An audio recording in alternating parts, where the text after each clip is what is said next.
करेंगे the living world का, तो नेक्स्ट टॉपिक हमारे पास में आएगा वो क्या आएगा, diversity in the living world. क्या आएगा, diversity in the living world. जो लेक्चर नंबर 4 आ जाता है। इससे पहले हमने जो लेक्चर्स पढ़े उसके अंदर हमने क्या पढ़ा बेटा, इसके characters of the living organism हमने पढ़ा, अच्छे से समझाया मैंने, आप ध्यान देंगे दोबारा से उस वीडियो को देख लेना, वो भी इम्पोर्टेंट टॉपिक है। तब हमारे पास क्या आएगा, diversity in the living world. अगर हम बात करेंगे डाइवर्सिटी का मतलब क्या होगा, डाइवर्सिटी का मतलब क्या होगा, different form of, different form क्या होगा बेटा, डिफरेंट फॉर्म। लेकिन हम लिविंग की बात करेंगे तो हम क्या कहेंगे, different form of the living organism भी हम कह सकते हैं। और उसकी जगह हमने डाइवर्सिटी इन लिविंग वर्ड ना लगा के हम बायोडाइवर्सिटी भी कह देंगे। हम क्या कह देंगे यहाँ, बायोडाइवर्सिटी।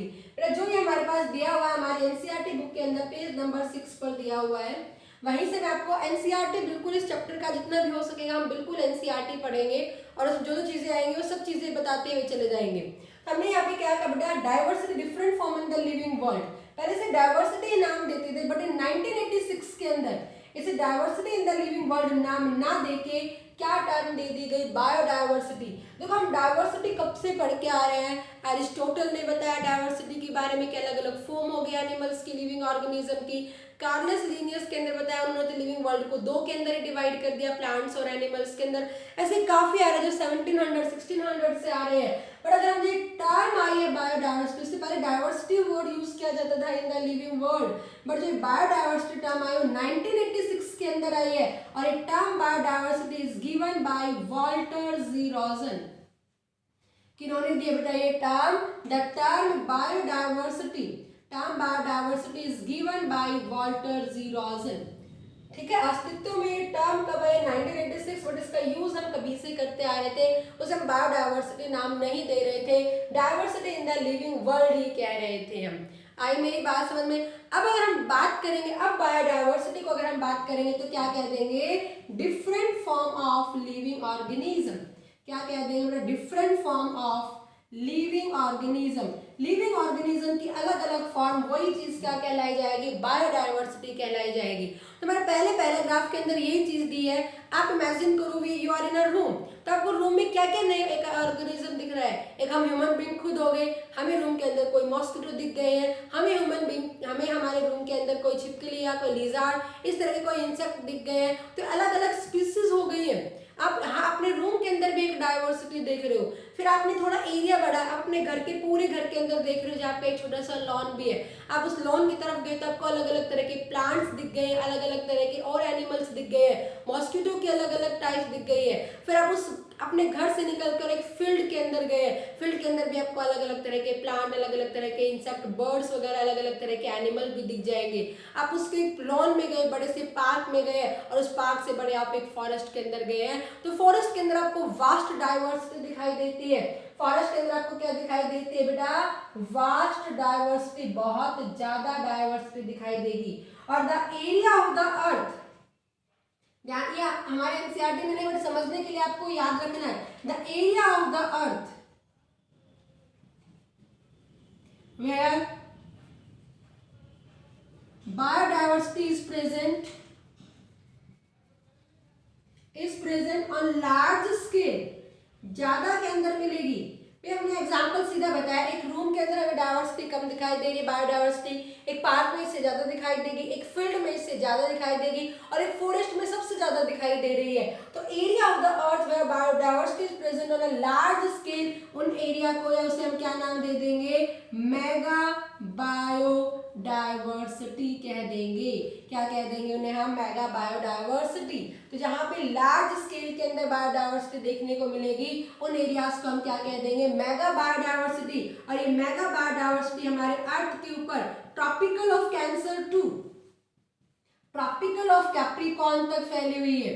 क्या बेटा, ट्रॉपिकल ऑफ कैप्रिकॉर्न, इस रेखा से, इस यहाँ से यहाँ तक, पता है ना आपको, मध्य रेखा, ट्रॉपिकल ऑफ कैंसर से ट्रॉपिकल ऑफ कैप्रिकॉर्न, जो भी ये आता है उसके बीच के अंदर जितने भी एरियाज आएंगे वहां पे मेनली क्या मिलेगी, मेगा बायोडाइवर्सिटी। अगर हम बात करेंगे इस एरिया के अंदर टोटल 12 कंट्रीज आती है। कितनी कंट्रीज आती है, 12 countries, in which India is also a part of mega biodiversity. हमारे इंडिया भी एक मेगा बायोडाइवर्सिटी है। दो जगह है, वेस्टर्न घाट अगर आपने सुना है, ये 12th क्लास के अंदर थोड़ा वाइल्ड डाइवर्सिटी के अंदर आएंगे, वहाँ पे हम हर एक जगह को स्पेसिफिक बात करेंगे। तो वहाँ उन एरिया में पर्टिकुलर उन देश की पर्टिकुलर एरियाज के अंदर भी क्या मिलेगी, मेगा बायोडाइवर्सिटी देखने को मिलेगी। Tropical of cancer to tropical of capricorn, जिसके अंदर 12 कंट्रीज आती है, India is also part of the mega biodiversity. अगर आपको याद रखनी है 12 कंट्रीज, तो कौन कौन से जनरल नॉलेज के लिए भी एक फॉर्मूला बनाया है मैंने, m³ c² i² बेप्जा। मैंने एक फॉर्मूला बनाया है, ये m³ c² i² बेप्जा। m से 3 आगे, m से 3 आगे मेडागास्कर, मलेशिया, मैक्सिको, ये 3 कंट्रीज आ गई। सी से क्या आ गया, कोलंबिया, चाइना। सी से क्या आ गया, कोलंबिया, चाइना। आई से क्या आ गया, Indonesia and India. Okay, B से क्या आ जाएगा, ब्राजील। क्या आ जाएगा, ब्राजील। ई से क्या आ जाएगा, इक्वाडोर। क्या आ जाएगा, इक्वाडोर आ जाएगा। पी से क्या आ जाएगा, पेरू। जे से क्या आ जाएगा, ज़ायर। और ए से क्या आ जाएगा, ऑस्ट्रेलिया। क्या आ जाएगा, ऑस्ट्रेलिया आ जाएगा। तो दीज आर द 12 कंट्रीज जहाँ पे मेगा बायोडाइवर्सिटी है। और tropical of cancer to tropical of capricorn, ये क्या आते हैं, इन सबके ये कंट्रीज आते हैं। किसी के कुछ हिस्से आए, किसी के कुछ पार्ट्स आ जाएगा। ठीक है बेटा, तो ये हमारे पास क्या आएगी, मेगा बायोडाइवर्सिटी आ जाएगी। तो ये Madagascar, Malaysia, Mexico, Colombia, China, Indonesia, India, Brazil, Ecuador, Peru, Zaire and Australia. कोई बच्चा बता, ये मैंने ये नहीं कि मेडागास्कर पहले नंबर पे लिखा हुआ है, ये बाद में लिखा हुआ है, तो यहाँ बायोडाइवर्सिटी सबसे ज्यादा है इनकी कंपैरिजन में या कम, ऐसा कुछ नहीं, बस याद करने के लिए। आप कोई बच्चा बता सकता है इन 12 कंट्रीज में सबसे ज्यादा मेगा बायोडाइवर्सिटी कहाँ पे मिलेगी? आपने नाम सुना अमेज़न फॉरेस्ट? जो सबसे बड़ा फॉरेस्ट है, जहाँ लार्ज बायोडाइवर्सिटी मिलती है। और अमेज़न फॉरेस्ट कहाँ मिलता है, ब्राजील के अंदर। कहाँ है, ब्राजील के अंदर। तो मेगा बायोडाइवर्सिटी सबसे ज्यादा किसके अंदर आ जाएगी, ब्राजील के अंदर आ जाएगी। ठीक है, अमेज़न को हम लंग ऑफ अर्थ कहते हैं, जहाँ पे लार्ज अमाउंट के अंदर प्लांट्स है, वेजिटेशंस है। ठीक है बेटा, तो इसको याद रखना। तो मैंने अभी क्या बताया बेटा, diversity in the living world, मतलब डिफरेंट फॉर्म्स हम जिसे कह रहे हैं लिविंग वर्ल्ड की, ये पूरा हमने नाम दे दिया है। बट इसे पूरा इस तरह से नाम ना दे के आज इसे क्या नाम दिया गया, बायोडाइवर्सिटी। अब नाम दिया गया 1986 के अंदर, और ये टर्म किन्होंने दी थी, वाल्टर जी रोजन ने दी थी। अब इसे हम क्या कहेंगे, बायोडाइवर्सिटी का मतलब क्या कहेंगे, different form of living organism. और हमारे अर्थ पर काफी जगह, एक सीधा सा एग्जाम्पल हमने जैसे बताया है कि एक छोटी सी जगह पे कम डाइवर्सिटी मिलेगी, एक लार्ज पे क्या मिलेगी, ज्यादा बायोडाइवर्सिटी मिलेगी। तो अर्थ के वो हिस्से जहाँ पे लार्ज अमाउंट के अंदर डाइवर्सिटी मिलेगी, उसे हम क्या नाम देंगे, मेगा बायोडाइवर्सिटी कहेंगे। और ये हमारे अर्थ पर ट्रॉपिकल ऑफ कैंसर से ट्रॉपिकल ऑफ कैप्रिकॉर्न तक फैली हुई है। इसके अंदर 12 कंट्रीज आती है, M³ Madagascar, Malaysia, Mexico, C² Colombia, China. B से क्या हो जाएगा हमारे पास, आई से क्या होगा, इंडोनेशिया, इंडिया। बी से ब्राजील, इक्वाडोर, पेरू, ठीक है, ज़ायर एंड ऑस्ट्रेलिया। ये क्या आती है, डिफरेंट कंट्रीज आती है जहाँ पे मेगा बायोडाइवर्सिटी है, जहाँ पे क्या है बेटा, मेगा बायोडाइवर्सिटी है।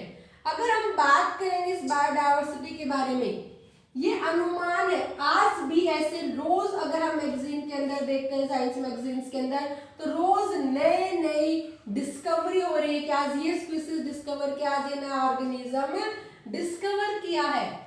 ठीक है बेटा, आज नया ऑर्गेनिज्म डिस्कवर किया गया। तो अगर मैं बात करूं, इट इज एस्टिमेटेड, ये अनुमान है बस खाली, it is estimated that on this earth, इस अर्थ के ऊपर there is 10 millions of species,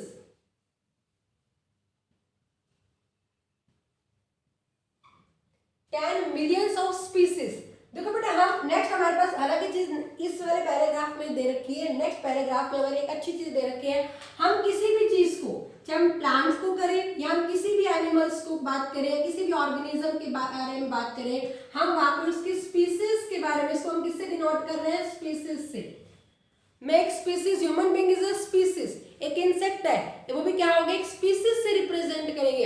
हम किसी भी प्लांट को, किसी भी ऑर्गेनिज्म को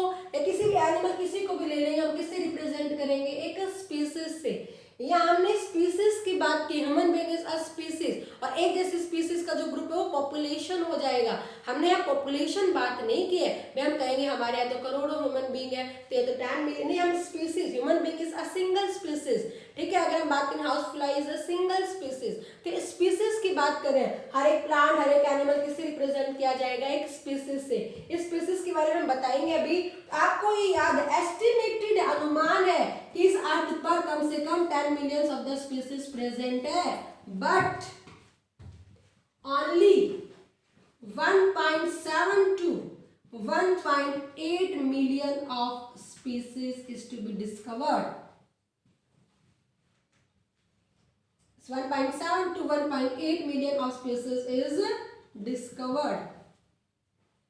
या और बाकी अभी भी डिस्कवर होना बाकी है, एंड येट टू डिस्कवर्ड, फिर भी अभी और भी डिस्कवर होना बाकी है।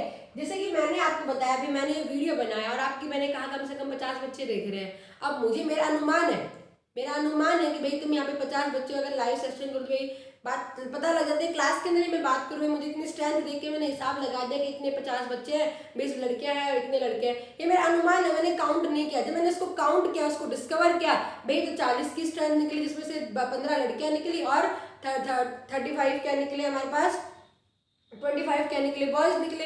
ऐसे अनुमान है हर एक साइंटिस्ट का, जो साइंटिस्ट उसका अनुमान है कि 10 मिलियन ऑफ द स्पीसीज है, क्योंकि अभी भी लोग उन एरियाज में नहीं जा पाए हैं जहाँ पे डाइवर्सिटी लार्ज अमाउंट में मिलती है। अमेज़न फॉरेस्ट में आज भी डिस्कवरी चलती है, ऐसे एरियाज है जहाँ पे ह्यूमन बीइंग का जाना इम्पॉसिबल है। नदियां हैं, समुंदर है, उसके डीप तक जाना आज भी क्या है, वहां पर इम्पॉसिबल है। इसलिए अनुमान तो क्या किया गया है, 10 million of the species is present on this earth, but discover कितने हुई, ओनली 1.7 से लेकर 1.8 million of the species and yet to be discovered, और डिस्कवर होना बाकी है। और रोज नई स्पीसीज कोई ना कोई डिस्कवर्ड होती है। हमारे 11th एनसीईआरटी में यही लिखा है, only 1.7 to 1.8 million of the species is discovered, बाकी के बारे में नहीं लिखा हुआ है। अगर मैं आपको पूरी चीज बताऊं तो हम अनुमान लगाते हैं कि इस धरती पर 10 million of the species present है, जिसके अंदर इतनी डिस्कवर हो गई है और इतने डिस्कवर अभी भी होना बाकी है। क्लियर है बेटा? तो अभी अब हम बात करेंगे, हमने यहाँ पे किसके बारे में बात किया, स्पीसीज के बारे में बात की है हमने यहाँ पे। क्योंकि हम हर प्लांट को, एनिमल को, किसी भी कैटेगरी का ऑर्गेनिज्म को ले ले, हम उसे किससे रिप्रेजेंट करेंगे, all the plant, all the animals, all the organisms, all the organisms.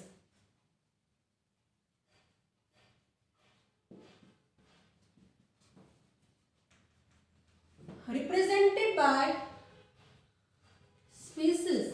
किससे रिप्रेजेंट किए जाएंगे, स्पीसीज से रिप्रेजेंट किए जाएंगे। तो पहले हम पढ़ेंगे ये स्पीसीज क्या है, इंपॉर्टेंट है। हमारे एनसीईआरटी के फर्स्ट पे जैसे ही डाइवर्सिटी लिविंग वर्ल्ड शुरू होता है, तो फर्स्ट पेज के ऊपर इधर की तरफ, वहां पे एक साइंटिस्ट, एक अगर हम बात करें वो इवोल्यूशनरी साइंटिस्ट है और अर्नस्ट मेयर है, वहां पे लिखा हुआ है अर्नस्ट मेयर। मैंने वहां तो पहली चीज ये नहीं बताई है क्योंकि वो स्पीसीज के बारे में दिया था। तो आप यहाँ पे याद रखना, जो स्पीसीज है उसकी जो डेफिनेशन है, तो आज हम स्पीसीज की डेफिनेशन पढ़ते हैं, वो किन्होंने दी है, अर्नस्ट मेयर ने दी है। किन्होंने दी है, अर्नस्ट मेयर। हालांकि the term species is given bye John रे। टर्म स्पीसीज तो किन्होंने दी है, जॉन रे ने दी है, बट इसकी जो डेफिनेशन है वो किन्होंने दिया, अर्नस्ट मेयर ने। तो आपके इस साइंटिस्ट के बारे में अलग से एनसीईआरटी में भी तो पिक्चर दिया हुआ है, तो ये इंपॉर्टेंट बन जाते हैं, ये इंपॉर्टेंट बन जाते हैं। तो आपको इसके बारे में याद रखना और यहाँ से क्वेश्चन भी आ जाएंगे। कौन थे अर्नस्ट मेयर, इनको कौन कौन से प्राइज मिले हुए हैं, हर एक चीज इंपॉर्टेंट है, तो सारे बच्चे ध्यान देंगे। अगर हम बात करेंगे अर्नस्ट जो मेयर है, ये इनका जन्म 1904 के अंदर हुआ था। कहा था बेटा, 1904 के अंदर हुआ था, 24 जुलाई 1905 कैंपटन में हुआ था। कहा हुआ था, कैंपटन जो कहां पर है, जर्मनी के अंदर है। कहां पर है बेटा, जर्मनी के अंदर है। इन्होंने हार्वर्ड यूनिवर्सिटी के अंदर ये इवोल्यूशनरी बायोलॉजिस्ट थे। ये कौन थे बेटा, इवोल्यूशनरी बायोलॉजिस्ट थे। कौन थे, जिन्होंने इवोल्यूशन के ऊपर काफी काम किया? He is evolutionary biologist. कौन थे बेटा? ये इवोल्यूशनरी बायोलॉजिस्ट थे। इन्होंने इवोल्यूशन के ऊपर बहुत ज्यादा काम किए। ये 20th सेंचुरी में हुए थे। So he is known as the Darwin of, question आ सकता है आपका, the Darwin of 20th century. The Darwin of 20th century कौन कहे जाते हैं? अर्नस्ट मेयर कहे जाते हैं, बिकॉज इन्होंने इवोल्यूशन के ऊपर बहुत ज्यादा वर्क किया। तो क्वेश्चन आ गया, who is known as the Darwin of 20th century? तो आपका आंसर क्या हो जाएगा? Ernst Mayr. इंपॉर्टेंट है बेटा, इसको याद रखना है, ठीक है। अब अगर हम बात करें तो इन्होंने क्या दिया? He gave the pioneer definition of, जो आज के दिन में हम स्पीसीज की जो डेफिनेशन पढ़ते हैं, डेफिनेशन ऑफ स्पीसीज, वो किन्होंने दी है? अर्नस्ट मेयर ने दी है। किन्होंने दी है? Ernst Mayr. Anyone tell me the definition of species? इन्होंने जो डेफिनेशन है वो मैं बताऊंगी, बट आप, हम नॉर्मल कंडीशन में स्पीसीज क्या कहेंगे? हम ह्यूमन बीइंग क्या एक स्पीसीज है, एक जैसे है। किसका ग्रुप हो गया? सेम इंडिविजुअल का group, a group of the same individual. हम अपनी स्पीसीज के साथ रिप्रोड्यूस कर सकते हैं, इंटरब्रीड कर सकते हैं। क्या हम किसी दूसरे स्पीसीज से रिप्रोड्यूस कर पाएंगे? नहीं कर सकते हैं। वही चीज क्या कहलाई जाएगी? स्पीसीज। तो अगर हम स्पीसीज को बात करेंगे तो हम क्या कहेंगे? अ group of same individual, a group of same individual which can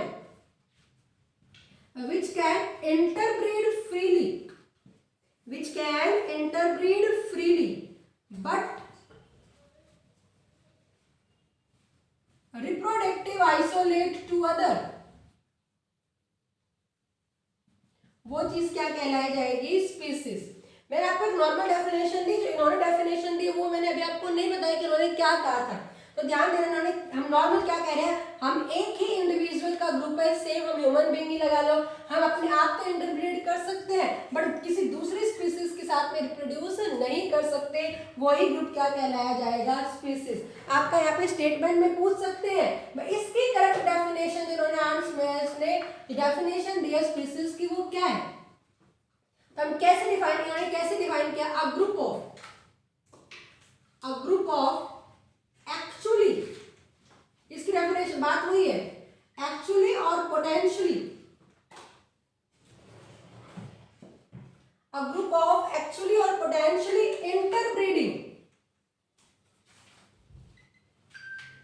interbreeding individuals, but they are reproductive isolate to other such group।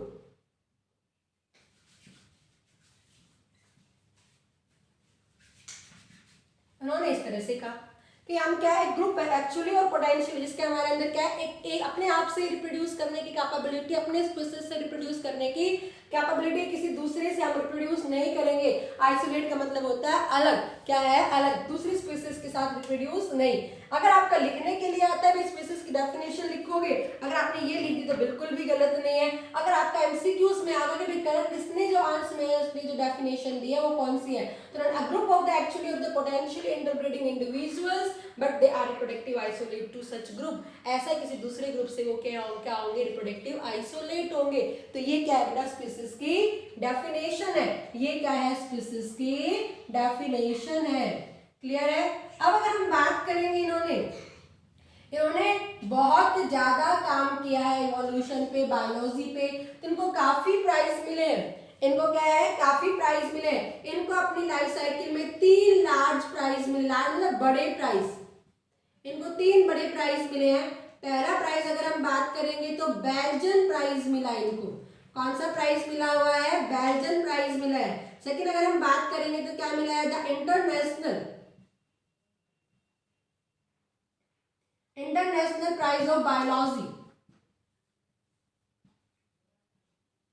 International prize of biology. Third जो इन्होंने मिला वो क्रैफोर्ड अवार्ड मिला है।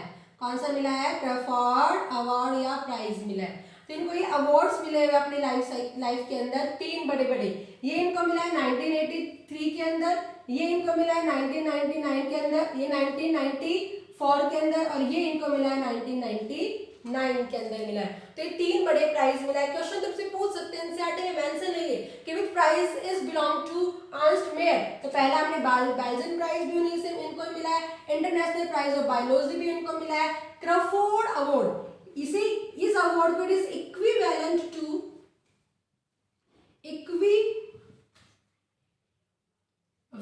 टू नोबेल प्राइज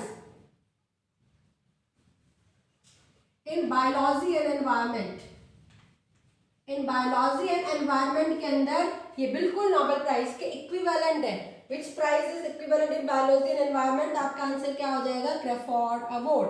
क्या हो जाएगा? Crafoord award. तो आपको इस अर्नस्ट मेयर्स के बारे में भी याद रखना है। इनका जन्म जर्मनी के अंदर हुआ था, ठीक है, और इनको जो ये हार्वर्ड यूनिवर्सिटी के अंदर क्या थे, इवोल्यूशनरी बायोलॉजिस्ट थे, और उन्होंने मेन जो इसको फेमस है वो क्या है, डेफिनेशन दी इन्होंने स्पीसीज को, और ये इनको डिफरेंट प्राइजेस मिले हैं and is also known as the Darwin of, क्या कहे जाते हैं, Darwin of 20th century. Charles Darwin का नाम सुना हुआ है जिन्होंने इवोल्यूशन के बारे में बताया। तो ये हमने किसके बारे में बात की है बेटा? अर्नस्ट मेयर के बारे में बात की है। किसके बारे में बात की है हमने? अर्नस्ट मेयर के बारे में बात की है, ठीक है। अब अगर हम बात करेंगे तो अब हम दोबारा से हमारे टॉपिक पे आते हैं। तो हम यहाँ पे क्या बात कर रहे थे बेटा? जो भी प्लांट है, एनिमल है, हम उन सबको किससे रिप्रेजेंट करेंगे? स्पीसीज से रिप्रेजेंट कर रहे हैं। किससे रिप्रेजेंट कर रहे हैं? हमें स्पीसीज से रिप्रेजेंट करें। हमने स्पीसीज के बारे में पढ़ लिया कि सारी चीजें क्या हैं, ठीक है। अब अगर हम नाउ वी विल डिस्कस, अब अगर हम बात करेंगे तो अब कोई भी स्पीसीज है, हम देखो जैसे जैसे ह्यूमन बीइंग इवॉल्व हुआ, ये सारी मैं आपको एनसीईआरटी पॉइंट से बता रही हूँ, टोटल एनसीईआरटी के अंदर लिखा हुआ है। आप यहाँ पे इस चैप्टर के एनसीईआरटी लैंग्वेज पढ़ोगे तो आपको पता नहीं, लिखने में तो नॉर्मल लगेगी, लेकिन जब उसके बारे में डीप में सोचोगे तो बहुत ज्यादा मीनिंग निकलते हैं इनके। तो जैसे जैसे ह्यूमन बीइंग इवॉल्व हुए, उसके बाद में नहीं कि ह्यूमन बीइंग बनते चले गए तो उन्होंने सब चीजों को ही डिस्कवर कर लिया, नहीं। सबसे पहले ह्यूमन बीइंग जैसे जैसे इवॉल्व हुए तो उन्होंने अपने बारे में सोचा कि हम किस तरह से अपने कपड़े पहनने के बारे में, अपनी बातें करने के बारे में, सब चीजें अपने बारे में सोची, अपने प्रोटेक्शन के बारे में सोची। जब उसने अपना पूरा विकास कर लिया, पूरा डेवलपमेंट कर लिया, तो उसने सोचा कि क्यों ना अब मैं इस नेचर के बारे में सोचूं। तो उन्होंने बाद में बायोडायवर्सिटी के बारे में सोचा है ये, ठीक है। तो उन्होंने क्या किया, ऑर्गेनिज्म को डिवाइड किया इन्होंने। अभी मैं किसी साइंटिस्ट, किसी का भी नाम नहीं ले रही हूँ, एक नॉर्मल ह्यूमन बीइंग की, एक ह्यूमन बीइंग है, कैसे किसको अलग अलग सेपरेट करेगा? एक जो उसके लिए डेंजरस होंगे और एक जो उसके लिए बेनिफिट होंगे, उसी तरह से उसने क्या किया, डिवाइड किया। अब उन्होंने इस तरह से काफी चीजों को डिस्कवर कर ली। बट जो भी है, कोई अदर लार्ज नंबर, अगर हम बात करें तो लार्ज नंबर ऑफ प्लांट्स बात कर ले, या लार्ज नंबर ऑफ एनिमल्स बात कर ले, बहुत ज्यादा है प्लांट, बट वो हर जगह they are represented, they are known by their local name। discover तो बहुत हो गए, but they are known by their local names। किससे जाने जाते हैं बेटा? वो अपने local names से जाने जाएंगे। किससे जाने जाएंगे? local name। मतलब सीधी सी बात बताऊं मैं आपको, यहाँ पर हम बात करेंगे तो नॉमेनक्लेचर के बारे में बात करेंगे। अब आप कहोगे सीधा स्पीसीज से नॉमेनक्लेचर के बारे में आ गया। भाई बिल्कुल एनसीईआरटी चल रहा है आपका, टैक्सोनॉमी फिर बाद में आएगी, बाद दोबारा से नॉमेनक्लेचर बात करेंगे सारी चीजें। तो थोड़ा सा आप एक बार याद रखना, क्योंकि यहाँ पे हम पढ़ेंगे नॉमेनक्लेचर। तो हमारे नेक्स्ट पैराग्राफ में इस तरह से दिया हुआ है, the large number of the plants है, एनिमल्स है, जो भी डिस्कवर हुए हैं उनके बारे में जाना गया है, वो हर कोई अपनी अपनी जगह पे अलग अलग नाम से जाने जाते हैं, अलग अलग नाम से जाने जाते हैं। मैं आपको कॉमन एग्जाम्पल दूं, पोटैटो। आप पोटैटो को इंग्लिश में क्या कहते हो? आलू कहते हो। नॉर्मल सो हिंदी में क्या कहोगे? हमारी लैंग्वेज में आलू कहेंगे, बट इंग्लिश में क्या कह दिया आपने? पोटैटो कह दिया। आप चले गए महाराष्ट्र के अंदर, पोटैटो को क्या कह देते हैं? बटाटा कह देंगे। बटाटा बड़ा है ना, अब आपको पता नहीं लगेगा बटाटा बड़ा, बटाटा मतलब पोटैटो, ये एक तरह से। अगर आप चले गए चेन्नई के अंदर, वहाँ इसको टैडू बोलते हैं। आप चले गए स्पेन के अंदर, वहाँ इसको पटाटा बोलेंगे। आप चले गए हो फ्रेंच के अंदर, वहाँ इसको पेटोटी बोलेंगे, पेटोटी। आई बात समझ में? हमने क्या कहा? अलग अलग है, सब आलू है, सब क्या है? आलू। लेकिन अब इस तरह से पढ़ने में दिक्कत आ रही है भाई। आलू, अब चाइना में तो टूटू आपको पता ही नहीं भाई, ये चीज आपने जो देखा उसको, और ये तो आलू ही है, ऐसे पता लगता है। तो यही सारी चीजें हैं, इसलिए सब लोकल नाम से जाने जाते हैं कि पढ़ते टाइम कंफ्यूज ना हो। तो उनको क्या दिया गया, नाम दिया गया, नॉमेनक्लेचर नाम दिया गया। नॉमेनक्लेचर का मतलब क्या होता है, to give the name of organism, to give the name of organism. Organisms को हम नाम देते हैं, वो चीज क्या कहलाई जाएगी, नॉमेनक्लेचर। अब कोई भी है, आप कहीं पर भी जाएंगे तो इसका साइंटिफिक नेम क्या होगा, सोलेनम ट्यूबरोसम। साइंटिफिक नेम क्या होगा, सोलेनम ट्यूबरोसम होगा। चाहे आप अब कहीं पोटैटो बोलोगे तो आपने कहा भी पोटैटो का साइंटिफिक नेम सोलेनम ट्यूबरोसम, बटाटा का नाम बोला तो सोलेनम ट्यूबरोसम, टुडू का बोला तो सोलेनम ट्यूबरोसम, पोटैटो का बोला तो सोलेनम, पटोटी का बोला तो भी सोलेनम, सबका नाम क्या हो गया, सोलेनम ट्यूबरोसम। इसीलिए इन सबको हमें क्या नाम देना पड़ा, एक साइंटिफिक नाम देना पड़ा, जिसके हम रूल्स अलग पढ़ेंगे, हम सारी चीजें यहाँ पर अलग पढ़ेंगे। बट मैं आपको यहाँ पे नॉमेनक्लेचर के बारे में हम बाद में डिस्कस करेंगे। हम क्या करेंगे बेटा, हम यहाँ पे बाद में डिस्कस करेंगे। तो ये नॉमेनक्लेचर, आप नॉमेनक्लेचर कब दोगे भाई, मैंने आपको कहा, आप इमेजिन करो हमारे घर में एक बच्चे का जन्म हुआ है, आपने पंडित जी को बुलाया, भाई नामकरण करना है, तो पंडित जी ने आते पहले क्या कहेगा, भाई लड़का है या लड़की, तो आइडेंटिफाई करना है पहले आपको उस ऑर्गेनिज्म को।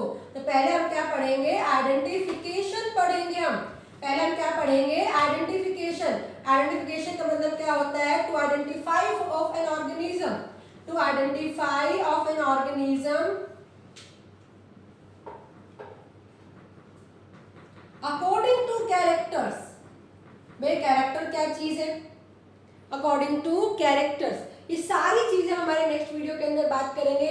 फिर जब हमने आइडेंटिफाई कर लिया, हमने नाम दिया, फिर हम उन्हें ग्रुप में डालेंगे, एक जैसे ऑर्गेनिज्म को एक तरफ रखेंगे, उससे अलग वाले को हम दूसरी तरफ रखेंगे, उसे हम क्लासिफिकेशन कहेंगे, और इन सब की स्टडी टैक्सोनॉमी कहलाई जाएगी। जब हम टैक्सोनॉमी को एक सीक्वेंस में रखेंगे तो वो चीज क्या कहलाई जाएगी, सिस्टमैटिक कहलाई जाएगी। क्या कहलाई जाएगी, सिस्टमैटिक्स कहलाई जाएगी। ये हमारे एनसीईआरटी में बाद में दी हुई है, ये हमारे एनसीईआरटी के अंदर बाद में दी गई है। पहले हमारे एनसीईआरटी के अंदर नॉमेनक्लेचर के रूल्स वगैरह बताए हैं, तो पहले हम एनसीईआरटी के अकॉर्डिंग ही फॉलो करेंगे। जो हमारा नेक्स्ट वीडियो होगा वो नॉमेनक्लेचर के रिगार्डिंग होगा। तब सारे, अब इस वीडियो के अंदर मैंने बेसिक्स चीजें बताई, काफी अच्छी चीजें बताई हैं, तो ध्यान देंगे, हम दोबारा से रिवाइज करेंगे यहाँ पे। तो हमने यहाँ पे सबसे पहले क्या बात की है बेटा, यहाँ पे हमने डाइवर्सिटी इन लिविंग ऑर्गेनिज्म। अब हम डाइवर्सिटी इन लिविंग वर्ड नाम ना देके हम क्या नाम देंगे, biodiversity. And the term biodiversity is given in 1986 by Walter G Rosen. ठीक है, जो लार्ज स्केल के ऊपर मिलेगी उसे मेगा बायोडाइवर्सिटी कह देंगे। फिर अगर हम बात करेंगे डाइवर्सिटी, एक छोटी जगह पे कम, बड़ी जगह पे आपको ज्यादा देखने को मिल जाएगी। फिर अगर हम बात करेंगे तो हमने क्या कहा, जो भी ऑर्गेनिज्म है, कोई भी चीज है, उसको एक स्पीसीज से रिप्रेजेंट करेंगे, और स्पीसीज को बताने के लिए हमने अर्नस्ट मेयर के बारे में पढ़ा, कौन कौन से इनके प्राइज मिले, उन्हें क्या नाम दिया गया, और स्पीसीज की हमने डेफिनेशन पढ़ी, और अलग अलग जितने भी डिस्कवरी हो गई है उन्हें हम सबके लोकल नाम से जानेंगे। तो लोकल नाम को पढ़ने में कंफ्यूजन आती है, तो हमने ऑर्गेनिज्म को क्या दिया, नाम दिया। नाम हम क्या कहेंगे, नॉमेनक्लेचर। अगर मैं सीधी सी आपको बात बताऊं, need of nomenclature, next lecture में हम पूरा नॉमेनक्लेचर पढ़ेंगे। क्वेश्चन आ गया, what is the, why there is a need of nomenclature, नाम देने की जरूरत क्यों पड़ी। तो तीन रीजन है इसके, सबसे बड़े रीजन तीन है। पहला अगर हम बात करेंगे वर्नाक्यूलर नेम से, या हम क्या कह रहे हैं, ड्यू टू कॉमन नेम, क्या कह रहे हैं, ड्यू टू कॉमन नेम कह रहे हैं। सेकेंड अगर हम बात करेंगे तो क्या कहेंगे, मिसलीडिंग नेम। किसके लिए बेटा, मिसलीडिंग नेम के लिए। थर्ड अगर हम बात करेंगे तो सेम नेम, क्या हो जाता है, सेम नेम। तो ये तीन चीजें जिसके कारण हमें किसकी रिक्वायरमेंट पड़ी है, नॉमेनक्लेचर। वर्नाकुलर मतलब कॉमन नेम, जैसे मैंने अभी आपको बताया, एक ही चीज अलग अलग जगह पे अलग अलग कॉमन नाम। मैंने आपको सीधा भी आलू का एग्जांपल बताया, पोटैटो का एग्जांपल बताया, तो एक ही नाम से जाने जा रहे हैं, लेकिन बात पता लगी भाई सारी चीजें है ये। तो इन कॉमन नाम के लिए किसकी रिक्वायरमेंट पड़ी, नॉमेनक्लेचर। मिसलीडिंग का मतलब क्या होता है, स्टारफिश, बोला मैंने स्टारफिश, जेलीफिश का, कहा जेलीफिश, फिश लिखा है, आपके सबके दिमाग में क्या आ गया है, ये फिश, और आपको सबको पता है ये कोई फिश नहीं है। मिसलीडिंग मतलब बहकावे का नाम। आपके कोई है, देखो कोई रॉकी नाम लिख देता है, रॉकी नाम रख देता है अपने बच्चे का, रख देता है ना रॉकी। आप किसी के घर में गए, आपने बोला भाई, उसके बोले कि रॉकी इधर आओ, तो एक बार तो आपको क्या पता नहीं कोई डॉगी को बुला रहे रॉकी, लेकिन जब आपको पता लगा भाई कोई लड़का है, होगा सरप्राइज? नहीं होगा। तो ये मिसलीडिंग नेम से क्या है बेटा, ये मिसलीडिंग नेम है, सेम नेम है। आपने अर्थफॉर्म नाम सुना? अर्थफॉर्म एस्कैरिस है नाम, अर्थफॉर्म अलग है एनालिडस से, एस्कैरिस अलग होगा।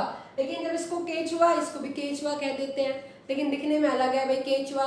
तो ये इस तरह से सेम एक ही चीज, अलग अलग चीजें सेम नाम दे देते हैं। लेकिन जब पता लगा भाई एक अर्थफॉर्म है और एक क्या है, एस्कैरिस है।